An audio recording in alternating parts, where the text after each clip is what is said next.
Après de très longues années de désaccords, de conflits et de procédures, les deux pays ont ouvert ce jour une nouvelle page de leur histoire.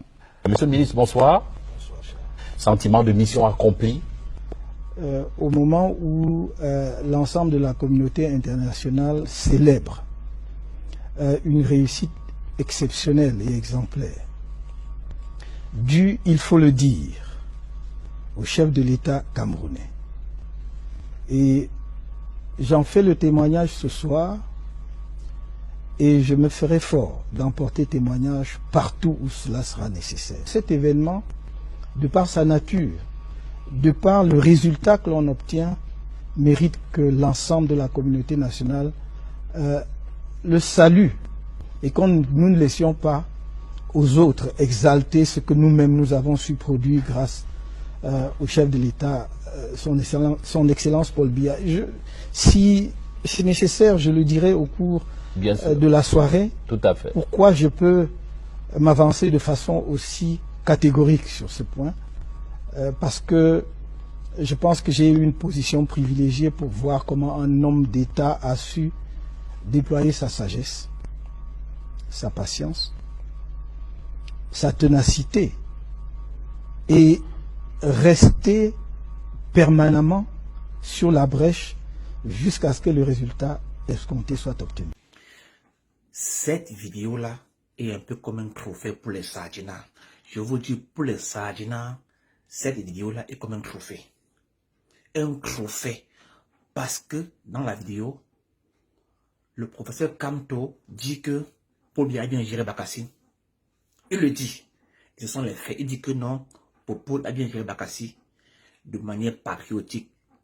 Quand un Sardinat écoute cela, le gars dit que non, Kamto n'est pas cohérent. Il avait dit que Popol c'est le meilleur. Il avait dit que Popol c'est l'homme le plus beau du monde. Que Popol c'est un patriote. Il avait dit ceci, il avait dit cela, il avait dit ceci, il avait dit cela. Il n'est pas cohérent.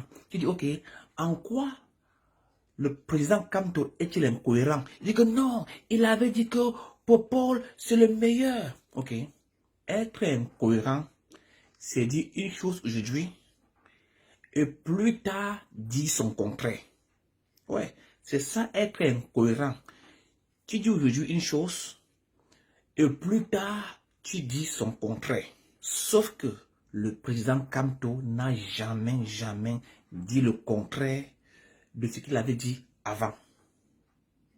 Il a été cohérent et constant. Même quand le mec était candidat à la présidence, il avait dit exactement la même chose. Exactement la même chose. Écoutons. Mais il y a quand même une chose, oui. une chose que je dois mettre à son actif. Il a géré l'affaire Bakassi de façon exemplaire. Oui. Ah, enfin quelque chose de positif. Il a géré. Non, oui, absolument. Là-dessus, je suis constant. Moi, je suis quelqu'un. Ceux qui me connaissent savent que j'ai jamais varié là-dessus. J'ai toujours salué la façon exemplaire avec laquelle il a géré le dossier Bakassi. Et permettez-moi même d'ajouter, les Camerounais vont être surpris, parce que je suis peut-être un homme politique atypique. Il a géré même de façon patriotique. Oui. C'est qu'il est vraiment Bakassi. Soucieux de l'intégrité territoriale. Oui, il a géré de façon patriotique. J'ai été au plus près du dossier et je me permets de le dire. C'est pas parce que il est mon adversaire politique aujourd'hui que je vais, s'il se présente, être son adversaire également, que je ne dois pas lui reconnaître cela. Quand même en politique, on peut être honnête. Absolument. On doit être honnête. À mon avis, oui, mais ceux qui réduisent la politique au mensonge et à la malhonnêteté, c'est pas cette politique-là. Moi, si je suis entré en politique, c'est parce que je crois qu'on peut faire la politique avec de l'honnêteté. Et c'est pour cela que je dois lui reconnaître cela. Parce que je peux vous dire qu'à des moments critiques, et qu'il a toujours été très réactif. C'est-à-dire, on dit souvent que non, il prend son temps et tout. Non, il était réactif. Quand on avait besoin d'une décision de lui, d'une réponse de lui sur un point précis, on l'avait. Quand il fallait qu'il prenne un acte pour permettre aux choses d'avancer, il a toujours pris. Donc, moi je dis, il a géré le dossier Bakassi de façon exemplaire. En le disant, ça ne diminue personne. Vous-même, vous avez écouté. Vous avez écouté, vous avez vu que le président Kamto est l'homme le plus cohérent au monde. Il est l'homme le plus cohérent au monde. Le gars a dit une chose quand le gars était avec Popol. Il a dit la même chose quand le mec n'était plus avec Popol. Exactement la même chose. Aujourd'hui, un mec, quand il est avec Kamto, il va dire quelque chose de bon avec lui. Et demain, quand ils sont plus ensemble, il va dire le contraire. Quand il est avec Kamto, il dit Kamto c'est le meilleur, il est le meilleur, il est bon, il est bon, il est le meilleur. Et quand le gars mange la sardine, il dit que non, Kamto n'est pas le meilleur. Donc le gars dit le contraire de ce qu'il avait dit. Quand Kamto était ministre, il a dit une chose. Et quand le gars était adversaire de Popol, il dit la même chose. On appelle ça la cohérence. La cohérence. Il est très cohérent. Ok. Cherchez encore quelque chose. Il est très cohérent. Les promesses qu'il est en train de faire, ce sont les promesses qu'il va réaliser. Il ne fait pas de promesses en l'air. Parce que c'est un homme de parole. C'est un homme qui fait ce qu'il dit. S'il ne peut pas le faire, il ne le dit pas. Donc je voudrais déjà que vous sachiez que c'est un homme qui tient parole. De tout temps, il a toujours tenu parole. Si je veux financer la santé pour les Camerounais, dans le budget de l'État du Cameroun aujourd'hui, chaque année, les ministères, ils dépensent pour manger. Quand ils font leur réunion, la réception, ils appellent ça frais de bouche, ils mangent. Et la représentation, c'est 60 milliards de francs CFA. C'est 60 milliards. J'ai dit que comme je suis un père gentil, je ne prends pas tout. Je vais prendre seulement 50%, la moitié. Donc je prends 30 milliards. Je mets dans la santé des Camerounais. Seulement 30 milliards. Donc il y a l'argent. Qu'on ne vous dise pas qu'il n'y a pas d'argent. Il y a l'argent. Il y a l'argent. Il y a l'argent. Il y a l'argent. Voilà, qu'on utilise cet argent pour le bien de tous les Camerounais. Qu'on pense aux plus pauvres. Je ne veux plus d'un Cameroun où il y a des localités où les gens n'ont jamais vu une goutte d'eau propre.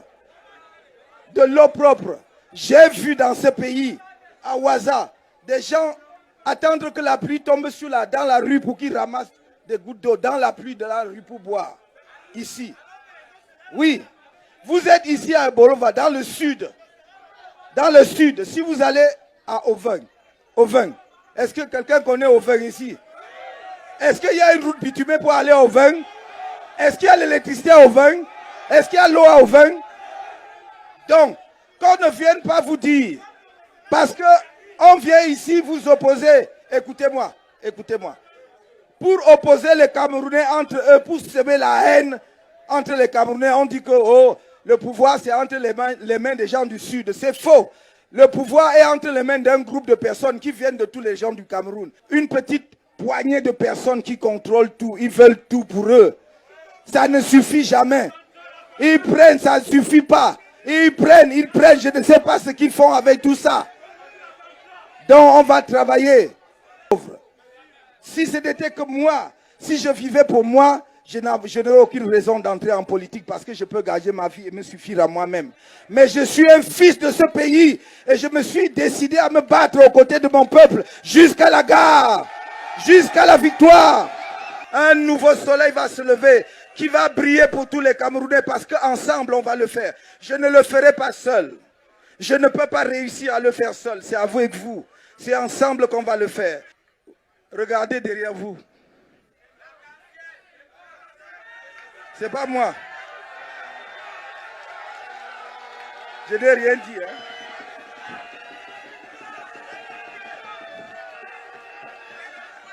Vous avez vu? Il y a des gens, écoutez-moi bien. Il y a des gens qui se sont réunis ici à Ebolova. Ils ont fait des incantations. Ils ont fait toutes les incantations, n'est-ce pas? Voilà la réponse, non? Voilà la réponse. Passez une bonne journée. Que ceux qui sont très fâchés, ceux qui sont très énervés, mettez votre insulte en commentaire. Ciao.